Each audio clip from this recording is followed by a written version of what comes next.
This is Belle Morris Elementary School. It's been a voting place for more than 60 years. People come and go quite easily. Some people walk from the neighborhood.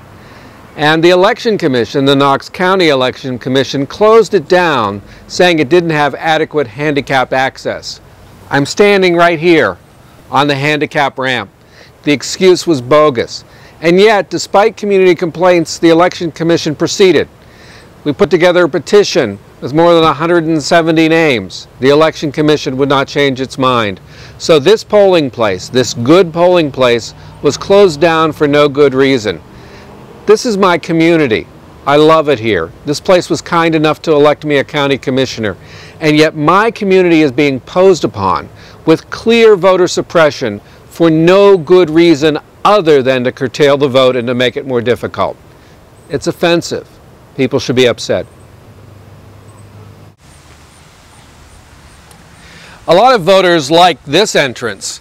There's plenty of parking in the back and good handicap parking, but you can come in here as well. And they like it because there's parking across the way in the church parking lot.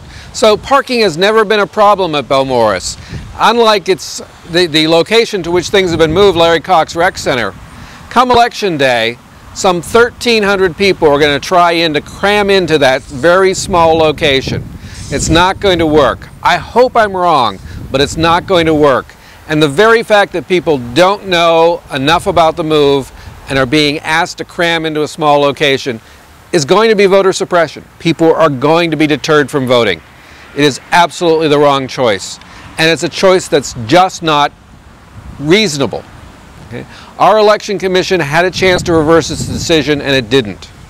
And so when the reasons given make no sense, you have to ask about the unstated reasons.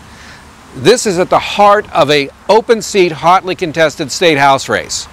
I believe that race is going to be run by a great Democrat named Gloria Johnson. But it's going to be hotly contested, a lot of money is going to be spent. And if you discourage two of the best Democratic precincts in the district, what does that say about your real intent? See, this is Larry Cox Senior Center. A nice place, but a small place. On a typical presidential year election, about 550 people will vote here. Imagine adding about 750 people moved over from Belle Morris, cramming 1,300 people through this rather small location on an election day.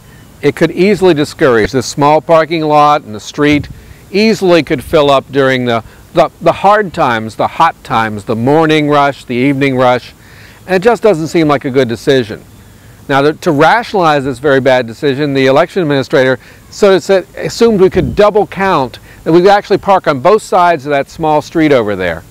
It was nonsense, and they're trying to justify a decision that will inevitably lead to voter discouragement. I hope voters fight back against their efforts and show up despite the suppression. But this is one of these things that happens in small communities. It's not big like Ohio's law or even Tennessee's laws about voter ID, but it's just as depressing to you when you get a notice far too late and your community wasn't consulted and two predominantly Democratic precincts are jammed together with a clear partisan motive.